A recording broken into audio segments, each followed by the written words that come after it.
சித்தர் பூமியாய் சிவலயம் காட்டும் அண்ணாமலையே போற்றி. சிவ ஓம் நம சிவாய. பக்தர் நெஞ்சினை சிவமயமாக்கும் சிவபெருமானே போற்றி. ஹர ஓம் நம சிவாய.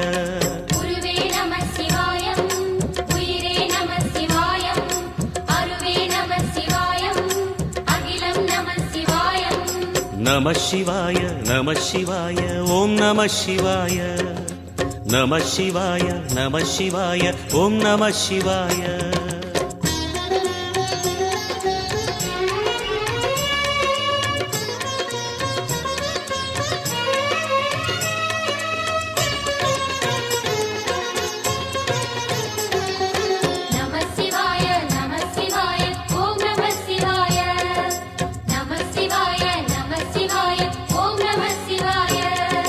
அன்னை உமைக்கு இடமாய் உடலில் ஆலை